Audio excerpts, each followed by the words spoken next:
Assalamualaikum warahmatullahi taala wabarakatuh. Bersama saya Haris Suhaimi dalam My Trust Invest. Pada kali ini saya nak berkongsi dengan anda semua tiga langkah mudah bagaimana untuk anda membuat pelaburan di dalam unit trust.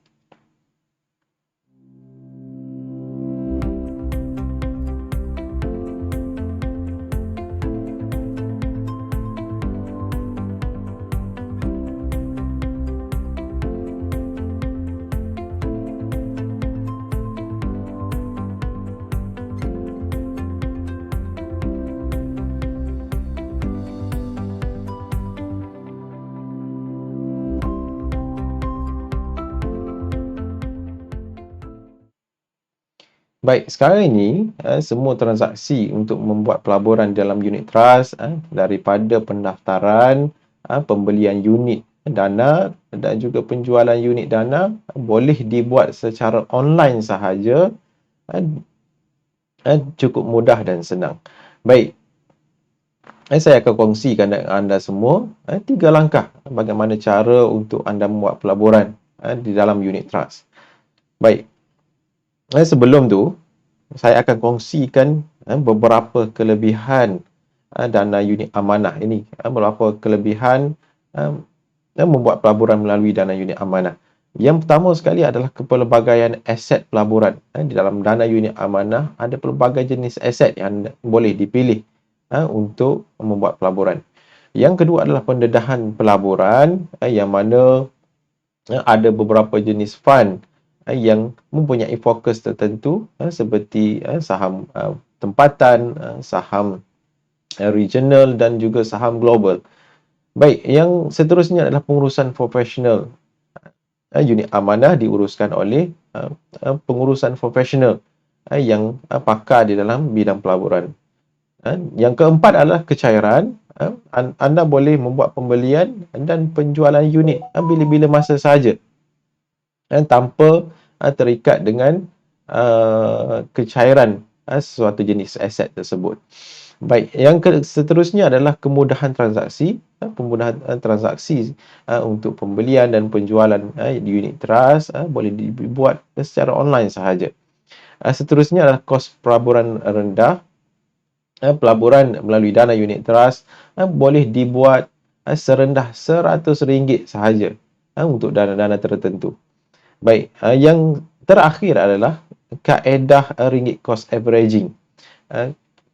Kaedah ringgit cost averaging ini adalah pelaburan yang dibuat secara tetap sama ada bulanan yang cukup mudah untuk anda pilih.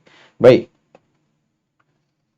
Yang pertama sekali langkah pertama adalah objektif melabur. Baik, anda perlu pastikan untuk membuat pelaburan anda kena tetapkan objektif untuk apa anda melabur.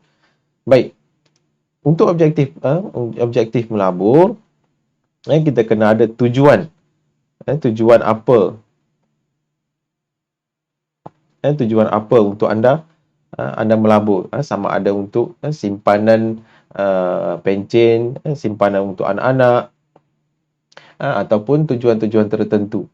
Yang kedua adalah target tabungan dan juga pulangan. Baik, sebagai contoh, anda nak simpan untuk pendidikan anak. Berapa tabungan yang anda nak capai?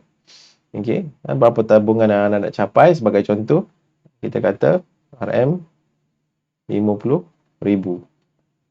Okey, dan pulangan yang anda harapkan sama ada anda nak dapat 8% setahun, 7% setahun.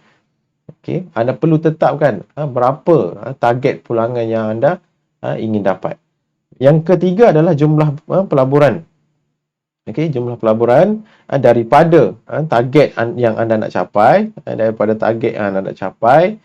dan juga expected return ataupun anggaran pulangan yang anda ingin dapat itu, anda boleh kira berapa simpanan bulanan yang anda boleh buat ataupun berapa pelaburan bulanan yang anda boleh tetapkan. Sebagai contoh, okey, anda boleh tetapkan RM100, RM200 ataupun RM300 sebulan untuk anda laburkan. Baik. Yang kedua adalah buka akaun unit trust.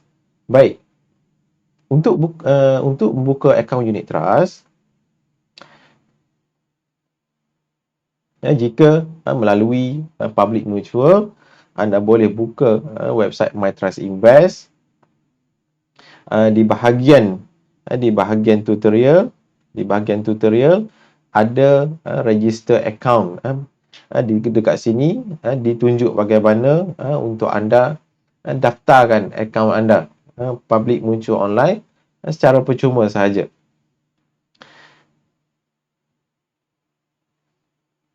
Yang ketiga adalah anda pilih dana yang mana anda nak laburkan. Baik.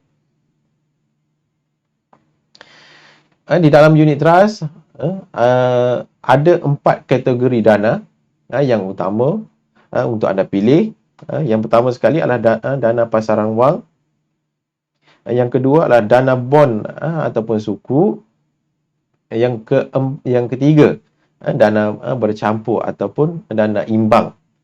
Okey. Yang keempat adalah dana equity ataupun saham. Baik.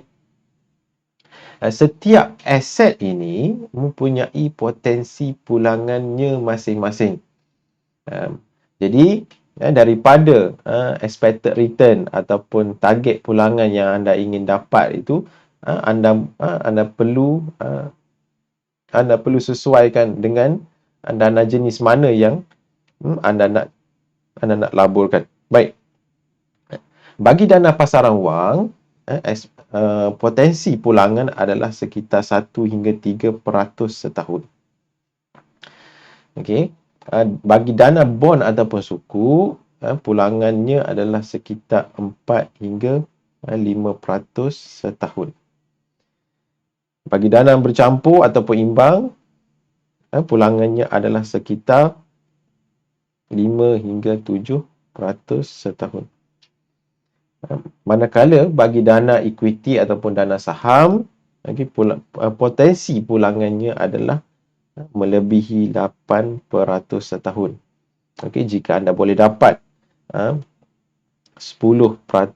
ke atas, itu sebagai bonus lah. Okey, tetapi secara puratanya sekitar 8% setahun. Baik. Bagi dana equity ataupun saham ini, kategori dana ini adalah kategori dana level 5 atau yang mana risk level yang paling tinggi lah. Yang mana pelaburan bagi dana equity ini dibuat di dalam pasaran saham tempatan, regional ataupun global. Ada dana-dana yang fokus kepada pasaran-pasaran tertentu. Bagi dana equity ini, apabila dana ini membuat pelaburan dalam saham-saham, kestabilan dana ini adalah rendah berbanding dana bond. Dan sudah tentu pelaburan melalui dana equity ini objektifnya mestilah mempunyai jangka masa sederhana 3 hingga 5 tahun ataupun panjang melebihi 5 tahun. Kerana dari segi untuk jangka masa pendek, pasaran saham ini sebenarnya cukup volatile ataupun cukup tidak stabil, yang mana anda boleh lihat pergerakannya cukup cepat berbanding dana bond dan juga dana yang lain. Jadi yang sesuai untuk membuat pelaburan ini adalah untuk jangka masa sederhana dan juga panjang.